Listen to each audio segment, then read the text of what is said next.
Saudara, Yayasan Budi Luhur Pontianak Kisruh, dua pihak yakni pengurus yayasan yang diketuai Ahok Angking dan Poniman saling mengklaim sebagai pengurus yang sah.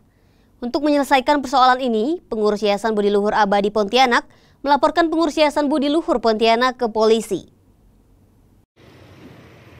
Yayasan yang bergerak di bidang sosial dalam layanan pemakaman, Yayasan Budi Luhur Pontianak, saling klaim kepengurusan yang sah.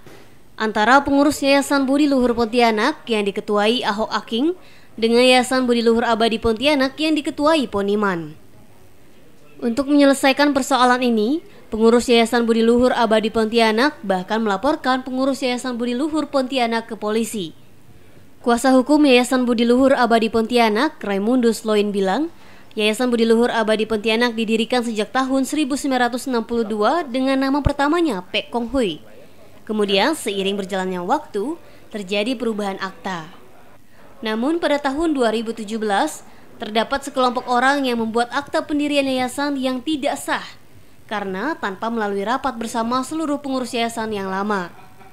Selain itu, pada Agustus 2024 lalu, pihak yang mengaku sebagai pengurus Yayasan Budi Luhur Pontianak mengambil paksa kantor Yayasan Budi Luhur Abadi Pontianak dengan merusak gembok dan sampai saat ini kantor tersebut masih dikuasai.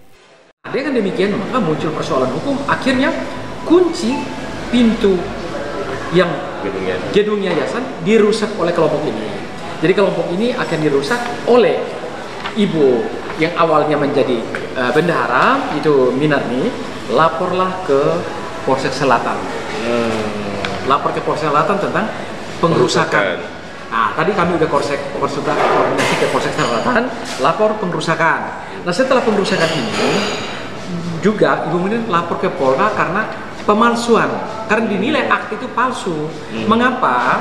Karena menurut keterangan klien kami bahwa ada nama yang tertulis di dalam Tonio, di pada saat buat akte itu dia berada dalam tahanan, masih dalam tahanan di penjara. Kok namanya ada di situ? Lalu yang kedua, Ibu Minarni ini juga dia masukkan nama situ, padahal dia tidak pernah ikut.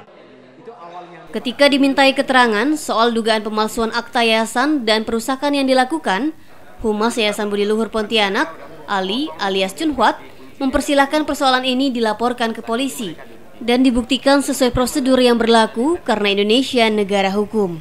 Bagi kami tidak ada itu ya, dikuasai siapa yang menguasai.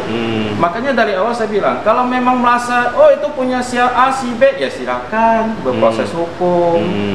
Ya, terkait apakah itu pengusakan atau penusukan kan udah dilaporin. Apakah itu kan ada kalau nggak salah udah dilaporin ya, kalau nggak salah saya. Nah, di Polsek Selatan, ya silakan berproses hukum lah. Ya kita, pokoknya intinya kita terbuka kok. Ya kita juga melakukan proses hukum terkait dugaan penggelapan dana yayasan oleh saudara M aja lah ya. Itu saya nggak usah. Si M ini pengurus yayasan sebelumnya. Berdasarkan akte pendirian dia selaku bendahara. Terus dia laporin juga dugaan pemalsuan akte tersebut yang ada nama dia di dalam.